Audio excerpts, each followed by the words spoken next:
Hallelujah, hallelujah.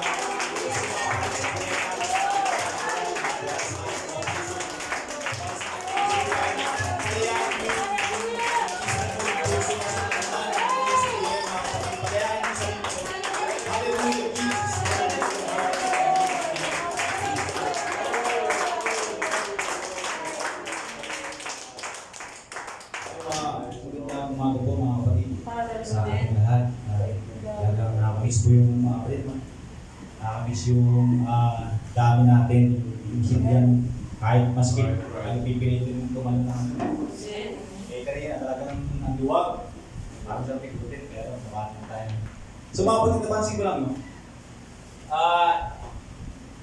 Bakit tayo nahihiyang magpuri sa Panginoon? Bakit natin nahihiyang lumundag sa Panginoon, sumigaw sa Panginoon, umawit sa Panginoon? Ito po yung buhay natin na. Ito po tayo. Kailangan po natin tanggapin na ito yung buhay natin. Dito tayo mamamatay sa pagpupuri sa Panginoon. Ito yung pinakang dahilan kung bakit tinawag tayo ng Diyos sa pananampalataya ng mga kapatid. Kasi yung mga bakla, mga kapatid, natin sa alasingero. Pansin niyo sila. Di ba? Nakakaya yung ginagawa nila, pero bakit hindi sila nahihiya? Kasi yung buhay nila eh. Anong prinsipyo nila? Wala akong pake. Anong sabihin ng iba? Kasi ito yung buhay ko. Dapat ganoon din tayo mga kapatid. Hindi tayo nahihiya. Tumalon. Sumigaw sa Diyos. Hindi tayo nahihiya. Kasi buhay natin mga kapatid. Hallelujah. Praise God. Praise the Lord. So mga kapatid, hindi tayo matagal ating buksan po ang ating mga Bible mga kapatid sa John chapter 6. Amen. Kung meron po kayong Bible or Bible app. John chapter 6 po. Ating pong basahin mga kapatid. Pagkatapos ng mga bagay na ito ay naparoon si Jesus sa kabilang ibayo ng dagat ng Galilea na siyang dagat ng Tiberias. At sumusunod sa kanya ang lubhang maraming tao sapagkat kanilang nakita ang mga tanda na ginagawa niya sa mga may sakit. At umahon si Jesus sa bundok at tuwing naupo siya kasama ng kanyang mga alagad. O malapit na nga ang Pasko na pista ng mga Hudyo. Ay tinanaw nga ni Jesus ang kanyang mga mata at pagkakita na ang lubhang maraming tao ay lumalapit sa kanya ay sinabi niya kay Felipe, saan tayo magsisibili ng tinapay upang makakain ng mga ito? 6. At ito'y sinabi niya upang siya'y subukin sapagkat nalalaman niya sa kanyang sarili kung ano ang kanyang gagawin. 7. Sumagot si Felipe sa kanya, hindi magkakasya sa kanila ang 200 dinaryong tinapay upang makakain ng kaunti ang bawat isa. 8. Sinabi sa kanya ng isa sa kanyang mga alagad, si Andres, na kapatid ni Simon Pedro, may isang batang lalaki rito na mayroong 5 tinapay na sibada at 2 isda. Tatapwat gaano nga ang mga ito sa ganyang karamihan. 10. Sinabi ni Jesus, inyong paupuin ng mga tao. Madamo nga sa taong iyon, kaya nagsipo ang mga lalaki na may 5,000 ang bilang. 11. Kinuha na ni Jesus ang mga tinapay at nang makapagpasalamat ay ipinamahagi niya sa kanilang mga nakaupo. At gayon din naman, binigyan sila ng mga isda kung gaano ibigin nila. 12. At nang sila yung mga busog ay sinabi niya sa kanyang mga alagad, pulutin ninyo ang mga pinagputol-putol na lumapis upang walang mga masayang. 13. Kaya't kanilang tinipon at nangapuno ang 12 bakol ng mga pinagputol-putol na 5 tinapay na sibada na lumapis sa nagsikain. 14. Last verse mga kapatid. Kaya't nang makita ng mga tao ang tandang ginawa niya, ay kanyang sinabi, totoong ito nga ang propeta na paririto sa sanglibutan. Akin po piniling ang ating pastor pag-pray po ang salita ng Diyos. Bilang din, salamat sa paggawa sa salita ng Panginoon. Ito ang bahagi at talagang kode sa amin ngayong umaga. Pinanapin namin ang tagumpay, Panginoon, na sumpapuri sa pangalan ng aming Panginoon Jesus. Amen. Alright po tayo mga kapatid. So ngayon na pagkasabi po ni Pastor na bago ako po, ngayon na katabi mo. Hindi mo, ano? Sabi rin na? Ano sabi? Gulat ako yung katanap eh. Sabi niya, huwag ka mag-alala, lagot ka kay Lord. Parang hindi kay Lord na. So mga kapatid, last week pa po, share ko lang naman, kahit hindi na natin Last week pa po dapat talaga ako mag-visit dito. So, nasa ako ni Pastor last week. At siyempre, umuha tayo mga kapatid. Yun nga lang, nag-set up ako ng oras mga kapatid para gumawa ng outline. Nakaready na rin yung verse, yung preaching, naglalaro na sa isip ko yung mga sabihin, kaya yung revelation ng Panginoon. Kaso yung sinet up kong oras, doon talaga, sobrang may paliwanag talaga. Ayun, paano na Pastor na baka, sinabi ko lang naman na masakit yung ulo, pero hindi ko sinabi muna. Sabi ko lang Pastor, basta sa ulo ko, sakaling di kaya ng bukas, at least nakaya ko kayo. Ayun, siyempre, tinulog ko na. Tinanghali ko na rin yung visa eh. So parang hindi na talaga ako naging ready mga kapatid that time. Pero sabi ko, siguro, hindi ka looban ng Diyos mga kapatid. Kasi napansin ko last Sunday, ganda revival mga kapatid, talaga nang din yung mensahe ng Panginoon. Siguro yun yung way lang Lord ipahayag sa kalagitnaan natin. At yung preaching mga kapatid na ito, dun ko rin po nakuha. Naalala niyo po na banggit ni Pastor kung about sa 5,000. So dun ko siya nung ko siya nakabuo at pinag-pray po yung bagaman maraming mga message na naglalaro sa utak ko, nararamdaman din yun na gagawa niya rin yung minsan. Maraming mga mensahe na naglalaro sa utak niya. Pero yun po talaga yung niloob ng Panginoon. At nagpapasalamat po ako sa Panginoon na tinulungan po ako ng Diyos na mabuhay yung outline. Para sa inyo po at lalo na rin para sa akin mga kapatid. So, mag-start po tayo. Ang kwento pong ito mga kapatid ay patungkol kay Jesus at sa 5,000 katao. 5,000 lalaki, to be specific mga kapatid. Ngayon, tataka lang kung sino po kayang nagbilang ng mga kapatid, no? At ano po kayang mga pangalan? So mga kapatid, ang binilang lang doon is lalaki. Ngayon nag-research ako mga kapatid, lalaki ang binilang, so bilang kaya tingin talaga sila. Yung nabasa kong study mga kapatid, almost 12 to 15,000 po pala yung mga naroon. Napakarami po pala talaga. 12 to 15,000 yung range. Kasi pansin niyo po sa history ng Israel, bukod po talagang binibilang ng mga lalaki, babae at bata. Bukod po sa binibilang kahit panahon ni David na nag-asa lang sa Israel, binilang po nila yung mga tao. Alam po sa panahon po ng pag-aari ni David, binilang nila yung populasyon ng tao. So, nagkasala sila. So mapapansin niyo doon, bukod po talagang binibilang ang mga lalaki, babae at bata. So ang binanggit ng dito is 5,000 men. Amen. So mapapansin nyo, di ba mga kapatid, logic lang, kung saan mga okasyon, doon maraming ano po? Maraming tao. Yung specific, mas marami ang maraming kayo. Okay, mas marami ang maraming bata. Yes. Ang daming bata. Tapos sa range din ko ng pag-aaral ng kapatid, mas marami tayong babae sa lalaki. So kung merong 5,000 lalaki ron, aabot talaga 12 to 15,000 mga kapatid yung dami ng tao nandun. Kung nalaman, nakala ko siguro, kasi lalaki ng binilang, siguro expected ko lang mismo mga 7,000, 8,000. Hindi pala talaga. Ang ganda ng pag-aaral ng mga kapatid pa sila. Ng pag-aaral ng mga kapatid. So, yun po ay patungkol sa, sige sabihin lang natin, maraming tao at patungkol kay Jesus mga kapatid. At ito pong pagkakataon nito mga kapatid, yung crowd po is tumutukoy siya sa obstacles o challenge para kay Jesus at sa mga alagad. Tumutukoy sa challenge, marami yan, sobrang dami nila. So, paano pakakainin niya? 15,000 mga kapatid. Paano po pakakainin niya? So bilang relation mga kapatid sa akin ng Panginoon, isa itong uri ng obstacles para sa Panginoon at sa mga alagad niya, yung dami, paano susolusyonan to? So mga kapatid, meron pong 4 na main character dito sa kwento mga kapatid. Una po, si Jesus Christ, pangalawa si Philip, si Andrew, at yung bata, mga kapatid. So ganito yung mga kapatid, ito po palang sa pag-research ko rin po mga kapatid, ito po palang kwento na ito ay nag-iisang milagro ng Panginoon na nabanggit sa 4 na libro. Kaya sabi ng author mga kapatid, kaya meron talagang something sa istorya na to. Kasi siya lang yung nag-iisang milagro ng Diyos na nandun sa 4 na libro mga kapatid.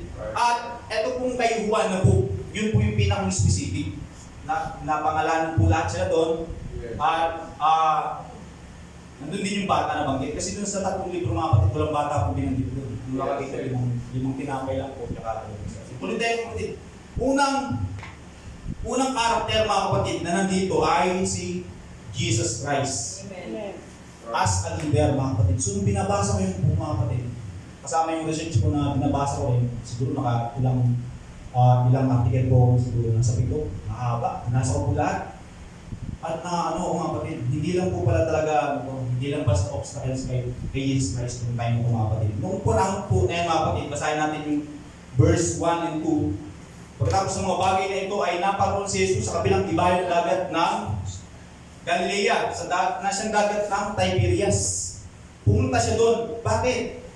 Kung babasahin niyo po yung John chapter 5, kamamatay lang po ni John the Baptist. Baptize ni Haring Herodes that time mga kapatid. At ito po pala yung sabi mga mga kapatid. Ito po yung time na gusto ng Diyos ang pahinga.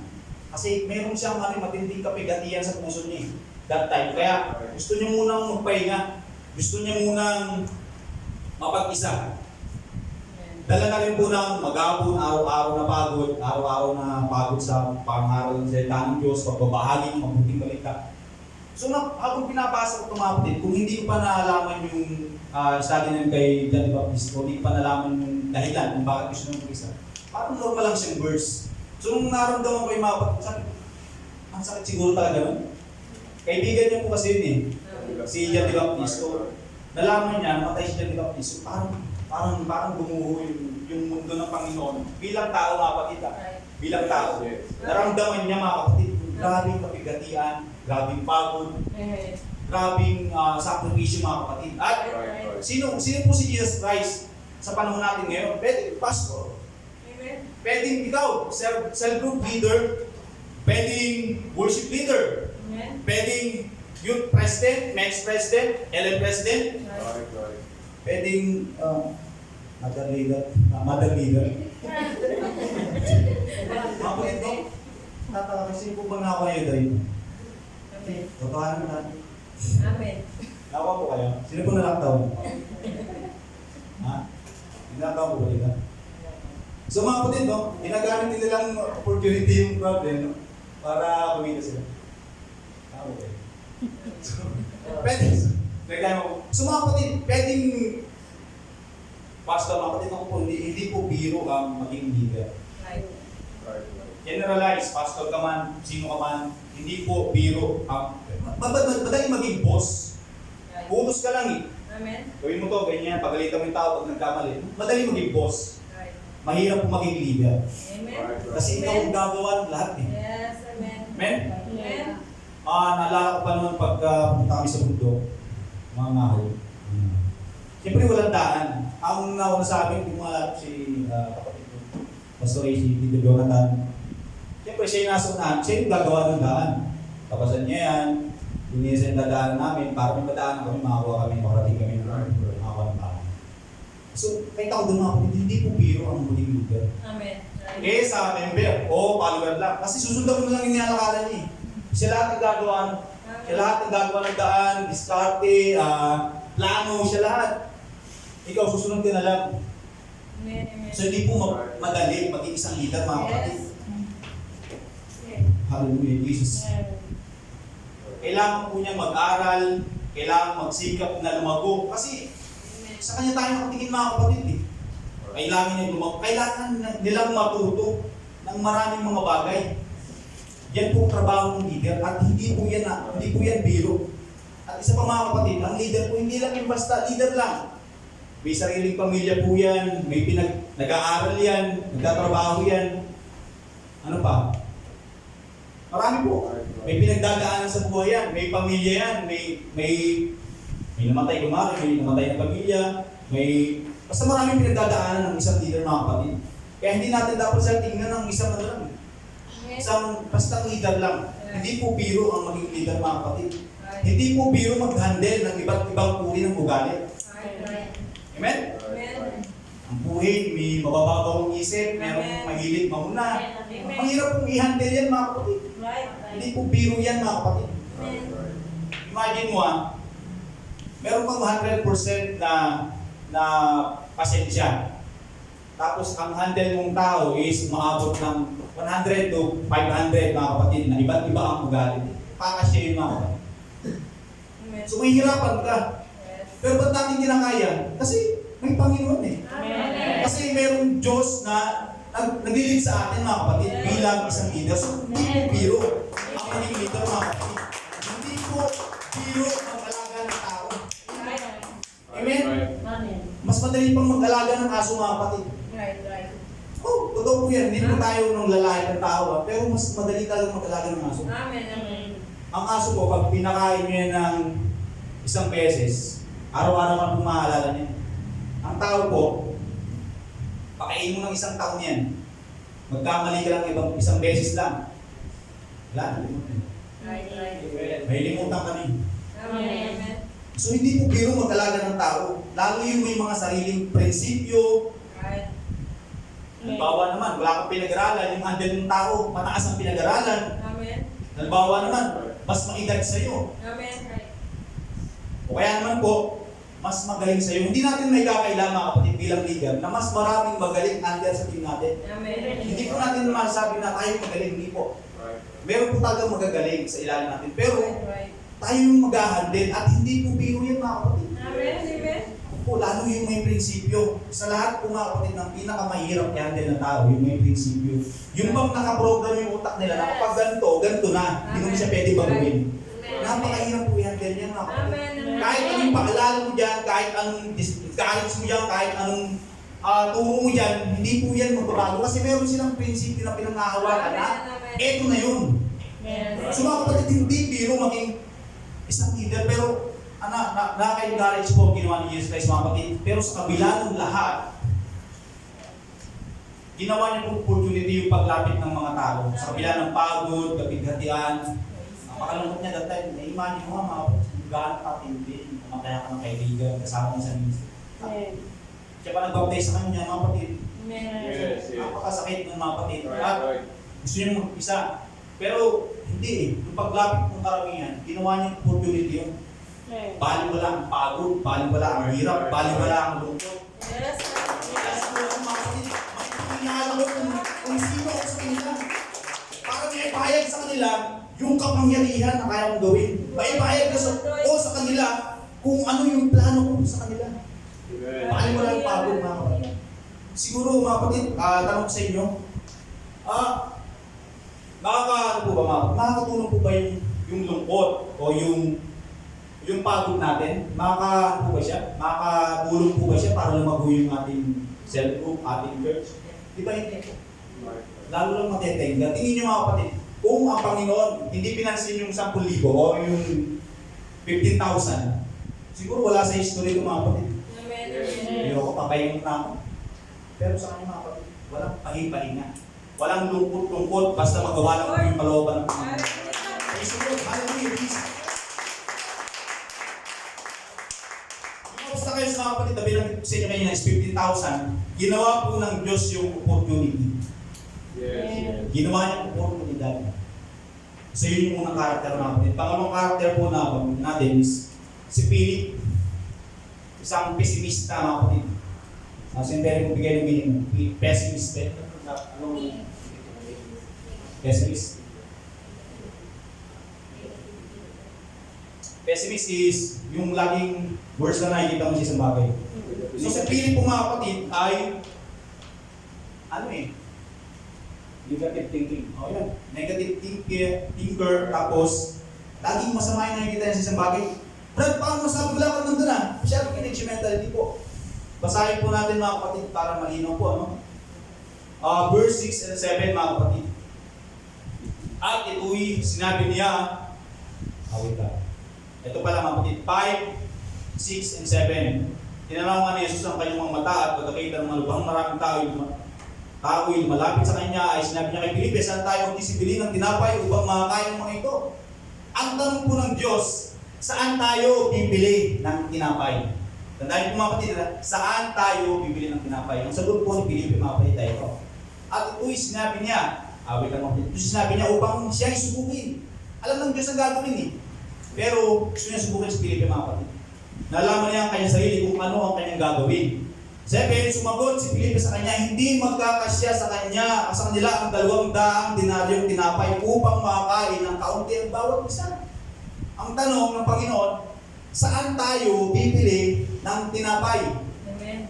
Ang sagot ni Felipe, hindi magkakasya ang 200 denaryong tinapay sa kanila upang makakain ng bawat isa ng konti. Ang layo mga. Hindi lang yung sinabi.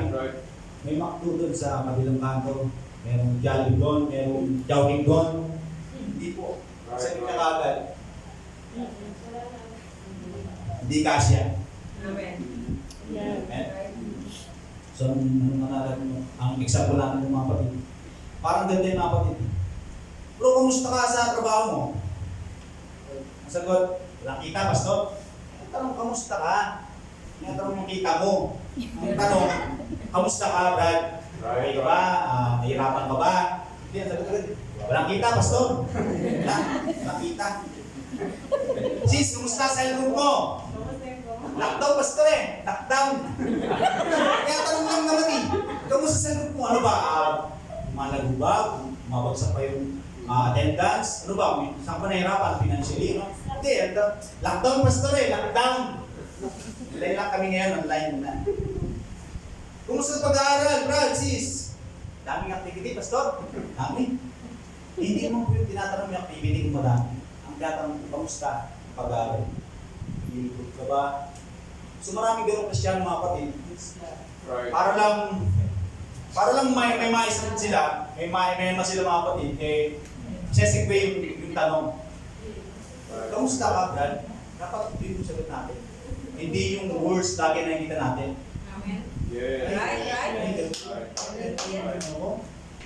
Hindi, dapat lagi tayo mga kapatid, makita natin mga kapatid, yung positive sa lahat ng tatanong natin, pastor, yung leader mo, si man yan, yung positibo mga kapatid na, tawag ito, yung positibong lugar ng buhay mo mga kapatid, dapat yung lagi yung nakikita mo mga kapatid. Hindi yung words mga kapatid. Amen.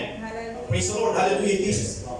So marami pong tao mga kapatid, mostly mga Kristiyan na rin, mas marami pong tao ang mas focus sa problema kaysa paraan. Amen. Amen.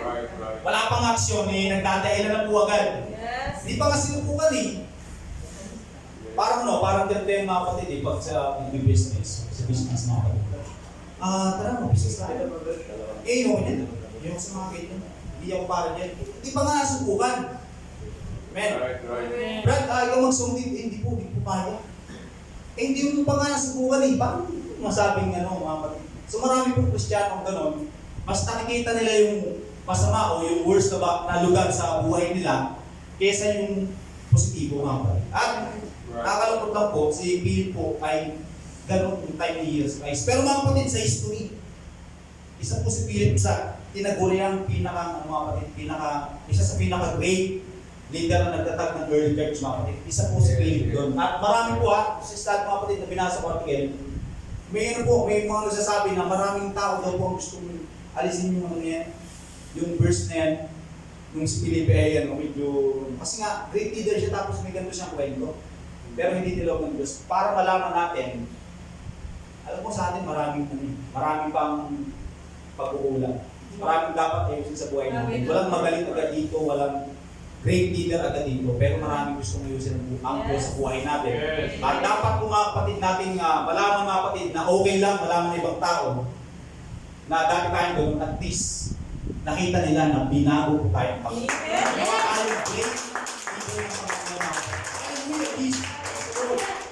So, kapatid, Philip takes it as a problem. Pakalawang yes. Jesus takes it as an opportunity. Yun na.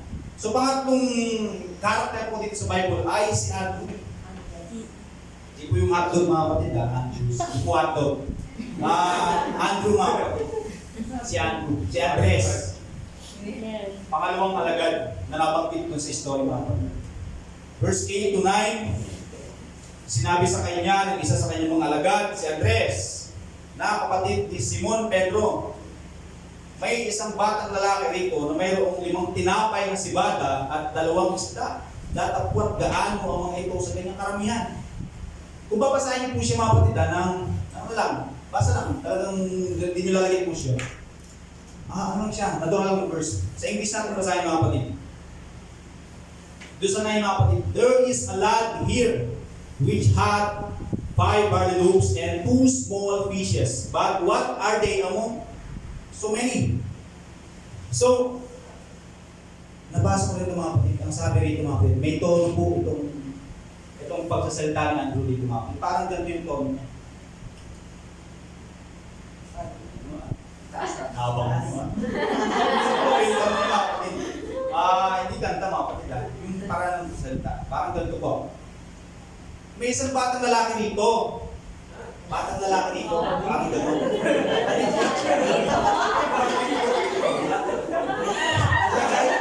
May isang batang lalaki po dito.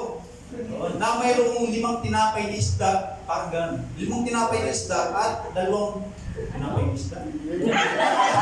Tinapay na si Bada. Merong tinapay na si Bada. At meron pong 2 maliit na isda. Magkakasya po ba ito? Nag-gets niyo mga kapatid? Nag-gets niyo? Yung pinabasa ko yung preaching, yung message mga kapatid. Ang sabi ng mga nag-aaral mga kapatid, ano si Andrew? Parang nalalaki, parang nandi-discourage siya. May 2 maliit na tinapay dito eh. May 5 tinapay na si Bada at 2 lang pong maliit na isda. Magkakasya po ba ito sa ganyang karamihan? Parang inaasar niya mga kapatid yung Panginoon that time. Yes, right. Magkakasya ba ito? 5 lang ito eh. 2 lang yung isda. Parang gano'n. Parang gusto niyo mag-isip. Yan po yung tunuhan mga kapatid. Sabi, pag-aaral mga kapatid, hindi sa akin, baka mayayari ako. Pero yun po talaga mga kapatid. Meron siyang discouragement pagdating sa pagsasalita niya. Amen. So, parang ganito. Malaking lupa at malaking simbahan. Hindi lang tayong magandang trabaho at magandang business. Amen. Million. Worth 10 million? Sa tayo kuha nun. Ang gano'n. Right. Kaya naman, siya mag-preach. Siya mag ganyan mga kapatid. Siya na naman yung YP this year.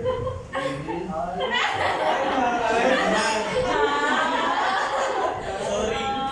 Bakit siya yung musical director? Hindi man nag-aaral yan ng conservatory music. Parang gano'n yung mga tanong.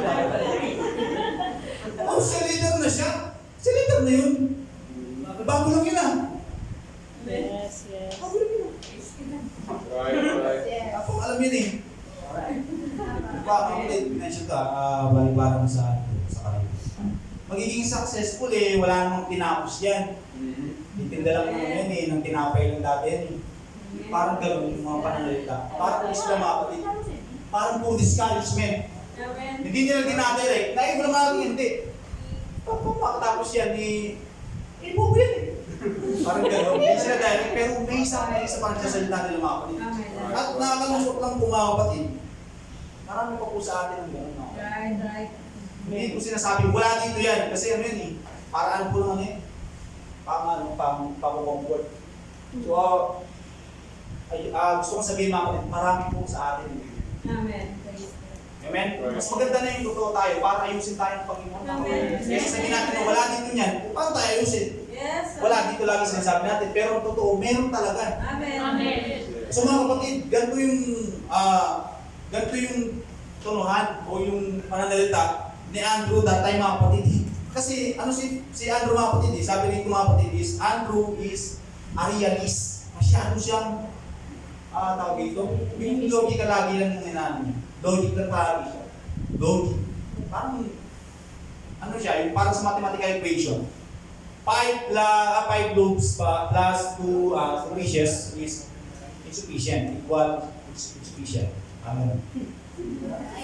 Hindi niya nakita mga kapatid yung heavenly equation. Heavenly equation. Na 5 plus 2 times Jesus is equal to any challenge. Kahit anong challenge yan, ikaw plus problema mo, times God. Pambira. Right. Ngayon, ang nakikita nila yung logic. Hindi kasi yan. Yung mga lang yan eh. Limang tinapay lang yan. at 2 isda. Yes. Yan kasya. Yes. So mga kapatid, focus tayo sa heaven equation. Heaven equation. Right, right. Nakuha ko.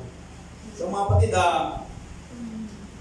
so yung mga kapatid, yun yung nakuha natin kay Andrew is Andrew takes it to discourage. Yeah. Hindi na nakatulong, hindi na nakambag, na-discourage pa mga kapatid. Men, at yung pang-apat po na interesting talaga siya mga kapatid at kadalasan hindi siya napapansin dito sa kwento. Pang-apat na karakter. Kasi nyo, hindi ka napapansin ba pag-ibig. Lagi lang 5,000. Isa, 5,000. Yun lang. Yung tatlo, hindi ka napapansin. Ito mga kapatid, interesting bata. Yung galad, mga kapatid po, small boy o small children. Yung sabihin, bata maliit. Yan, galad mga kapatid. So in verse 9, may isang batang lalaki rito na mayroong lamang tinapay na si Bada at yung isda, tatagwat, gaano mga ito sa ganyang karamihan. So, magtataka ka mga kapatid. Ba't may bata doon?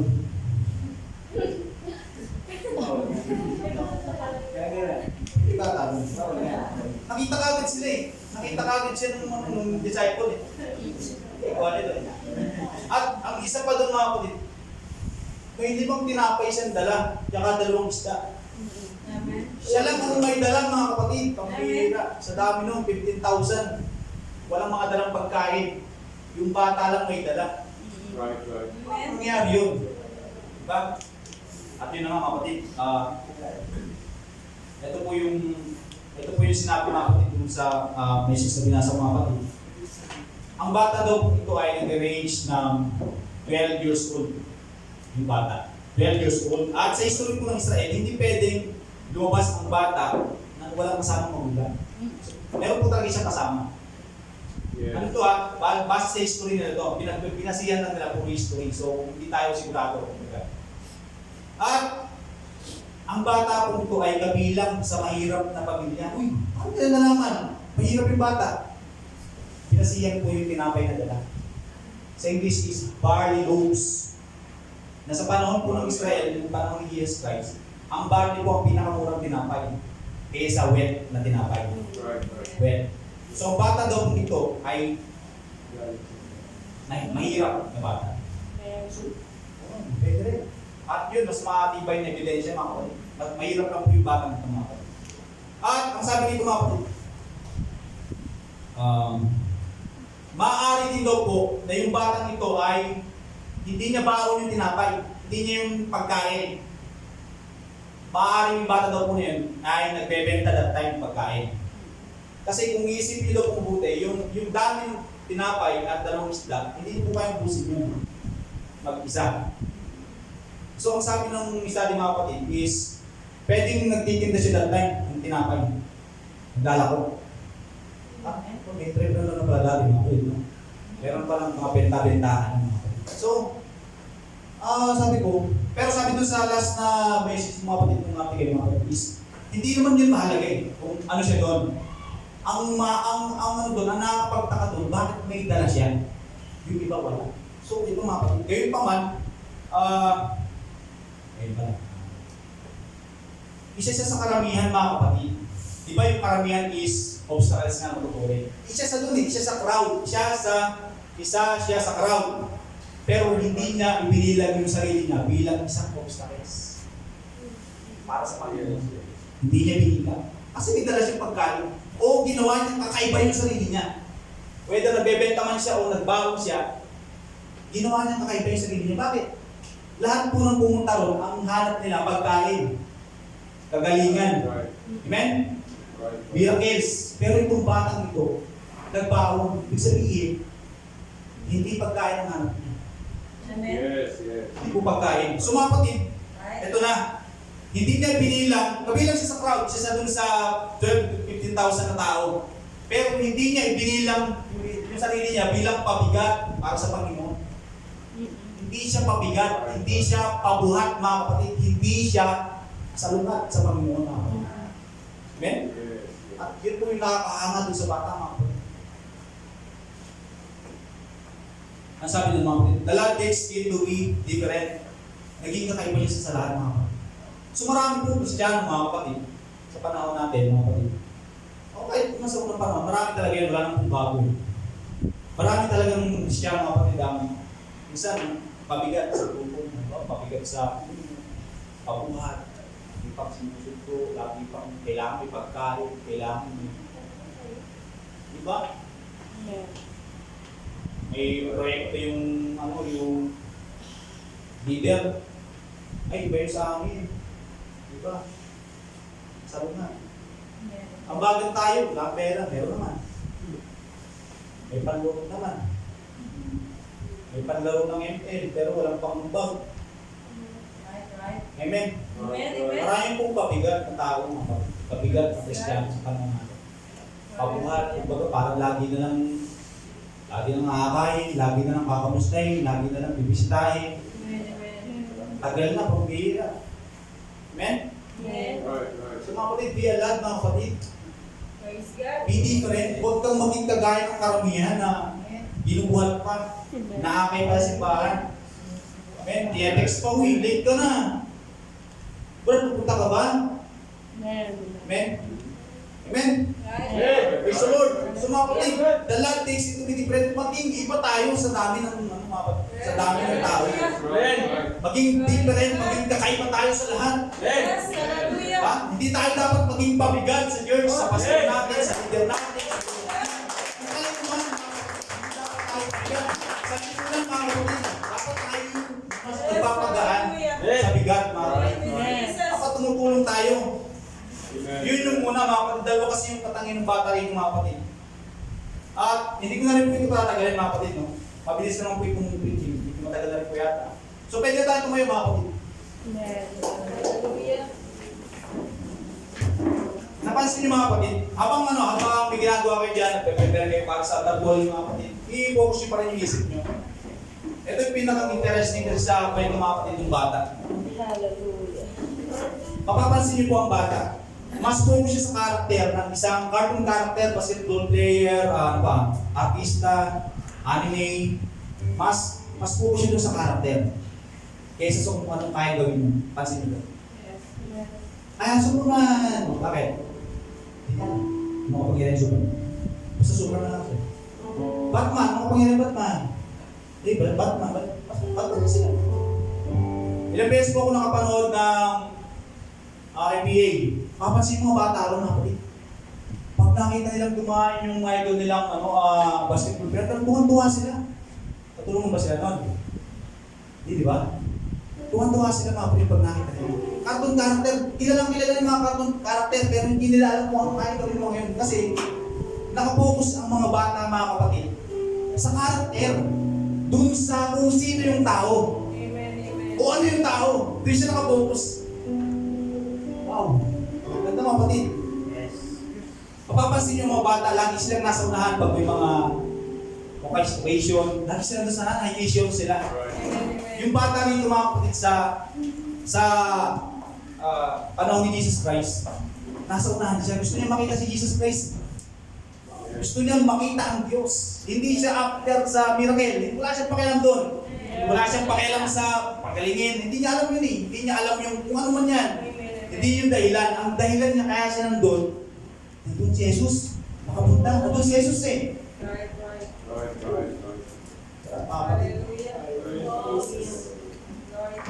Yes, Lord. Marami pong tao ngayon mga kapatid lumalapit sa Panginoon. Kasi may pangailangan. Oh, hallelujah.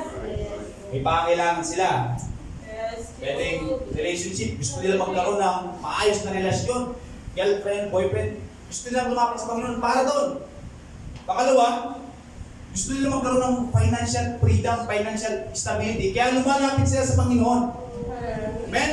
Pangatlo, gusto nila gumaling sila. Saan? Emotionally, Yes. spiritually, physically gusto nilang gumaling. Pangapat, meron kasi silang goal na gustong i-achieve. Test na gustong ipasa, exam na gustong ipasa, pag-aaral na gustong makatapos. Amen? Lumalapit po ang mga tao sa Panginoon. Pero itong batang ito mga kapatid, lumalapit siya. Kasi nandun ang Panginoon, hindi sa kung anong bagay meron siya dahil nandun ang Diyos. Woo! Praise God! Hallelujah! Anong dala niya? Tinapay lang at ka mga kapatid. Hindi galing, hindi talento, hindi authority, hindi degree, hindi kung ano man. Ang dala niya doon, kung ano lang meron siya mga kapatid. Amen.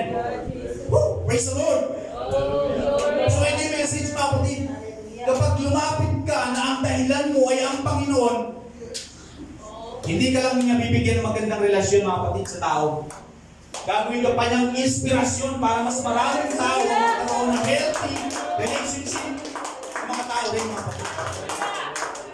Kapag inuna mo, kapag ang purpose mo is Jesus sa paglapit mo rin sa altar mga kapatid, hindi ka lang niya bibigyan ng financial freedom.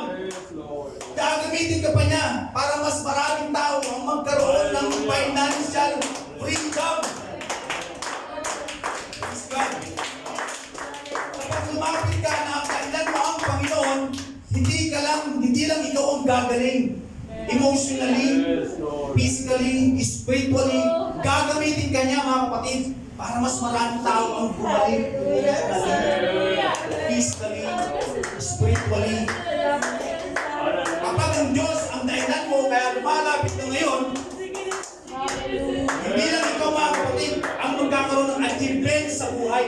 Gagamitin na yung buhay mo para mas maraming tao ang ma-inspire, ma-achieve yung goals nila, yung dreams nila, yung pangarap nila sa buhay, sa pamilya. Gagamitin tayo ng Diyos mga kapatid. Hallelujah. So I want to encourage everyone of us mga kapatid dito sa lugar na ito. Lumapit tayo hindi sa pangangailangan natin. Lumapit tayo sa Panginoon dahil nandito ang Diyos.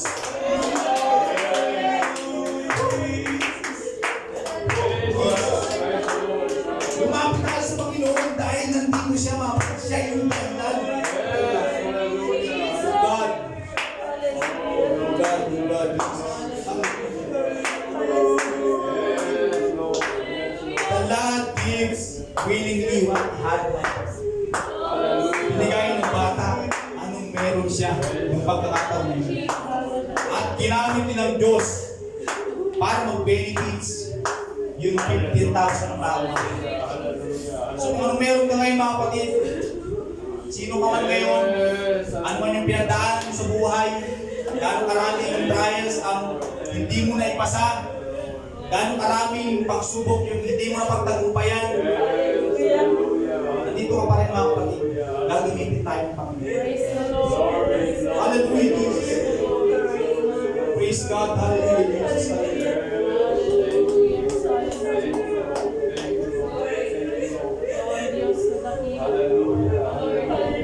Sige mga kapatid, malayo tayo lumapit sa Panginoon. Siya yung maging dahilan ng paglapit natin. Hallelujah. Hallelujah.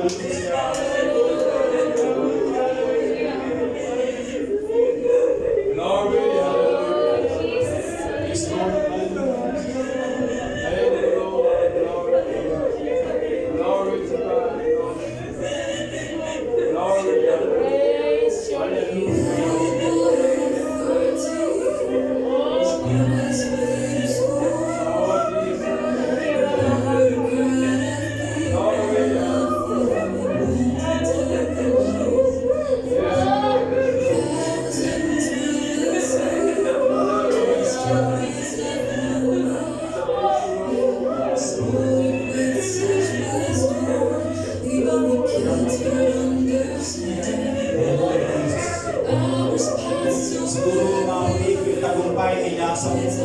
Siguro yung dreams na pinapangarap, mga goals na gusto mong malis, hindi pa nangyayari sa panahon mo ngayon. Siguro dahil mali pa yung motive mo mga kapatid. Siguro dahil mali yung purpose mo mga kapatid. Siguro dahil hindi tama yung mga plano mo.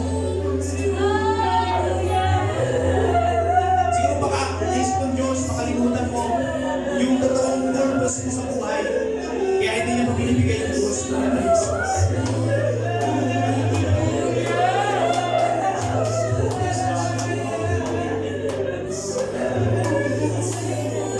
Humingi tayo ng tulong sa Diyos, ayusin yung karakter natin, Ayusin yung purpose natin, ayusin yung plano, ayusin yung motibo natin. Para yung tagumpay, yung goals natin, ma-achieve natin mga kapatid. Okay? Susap, susap mo lang.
Hindi dahil meron tayong pangailangan. Hallelujah. Hindi dahil meron tayong problema. Tayo po'y narito ngayong umaga dahil sa presensya ng ating Panginoon. Oh, Jesus. Hallelujah. Hallelujah. Hallelujah. Oh, glory. Hallelujah. Maging katulad tayo ng bata na ginawa niyang kakaibahan kanyang sarili. Hallelujah. Out of 15,000, merong isang bata na kakaiba. Hallelujah. Sa panahon natin ngayon, sana tayo po yung bata na yung sa panahon natin ngayon, sana tayo po ganoon, katulad ng bata. Nakakaiba sa lahat sa paglapit sa Panginoon. Lumalapit na merong pagsalamat sa Diyos. Merong thanksgiving. Hallelujah. Oh, Jesus. Hallelujah. Naging instrumento ang bata para mapakain ng 5,000 katao. Hallelujah. Naway maging instrumento tayo ng Panginoon. Sa marami pang mga tao na kaya natatawagin ng Panginoon sa bayan na ito. Hallelujah, hallelujah. Pwede tayong gamitan ng Diyos para marami pang tao maligtas, marami pang ma-inspire.